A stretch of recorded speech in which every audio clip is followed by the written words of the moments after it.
Hi hello வணக்கம் நண்பர்களே. இன்னைக்கு நம்ம பார்க்க போற படம் இப்போ தியேட்டர்ஸ்ல விஜய் சேதுபதி நடிப்பில் பாண்டியராஜ் இயக்கத்தில் ரிலீஸ் ஆன தலைவன் தலைவி எப்படி இருக்குன்னு வாங்க பார்க்கலாம். கதை என்னன்னா, நம்ம விஜய் சேதுபதியும் நித்யா மேனனும் கல்யாணம் பண்ணிக்கிறாங்க. ஆரம்பத்துல எல்லாம் ஜாலியா சந்தோஷமா தான் போகுது. அப்புறம் ஒரு பிரச்சனை வந்து ரெண்டு பேருக்கும் இடையில பெரிய விரிசல் ஏற்பட்டு பிரிஞ்சு தனித்தனியா இருக்காங்க. இப்படி இருக்கும்போது விஜய் சேதுபதிக்கு தெரியாம அவரோட பொண்ணுக்கு நித்யா மேனனும் அவங்க குடும்பமும் சேர்ந்து குலதெய்வ கோயில்ல முடி இறக்க போறாங்க. இது தெரிஞ்சுக்கிட்ட விஜய் சேதுபதி கோவமா கிளம்பி அங்க போறாரு.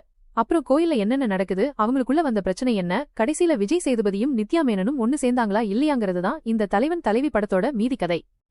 இந்த படத்தோட பெரிய பிளஸ் பாயிண்ட் என்னன்னா, சீரியஸான விஷயத்த சீரியஸா சொல்லாம ரொம்ப ஜாலியா கலாய்ச்சி சொன்னதுதான். சீரியஸா சொல்லியிருந்தா அவ்வளவு எடுபட்டிருக்குமான்னு தெரியல, ஆனா ஜாலியா சொன்னதால சூப்பரா கனெக்ட் ஆகுது. படத்துல எமோஷனல் காட்சிகள் கூட அப்படித்தான். ஆரம்பத்துல கொஞ்சம் எமோஷனலா காட்டுவாங்க, அடுத்த செகண்டே ஜாலி மூடுக்கு மாத்திடுவாங்க. அதனால படம் முழுக்க சிரிப்புக்கும் கலகலப்புக்கும் பஞ்சமே இல்லங்க. விஜய் சேதுபதியும் நித்யா மேனனும் போட்டி போட்டு நடித்திருக்காங்கன்னு தான் சொல்லணும். ரொம்ப நாள் கழிச்சு விஜய் சேதுபதிய இப்படி ஒரு ஜாலியான கேரக்டர்ல பார்க்க முடிஞ்சது. யோகி பாபுவோட காமெடியும் இந்த படத்துக்கு இன்னொரு பிளஸ் பாயிண்ட்னு சொல்லலாம். இந்த தலைவன் தலைவி ஒரு பக்கா ஃபேமிலி என்டர்டைன்மெண்ட் மூவியா வந்திருக்கு. ரொம்ப மோசம்லாம் கிடையாதுங்க. கண்டிப்பா குடும்பத்தோட சேர்ந்து பார்க்க ஒத்தான படம் தான் இது.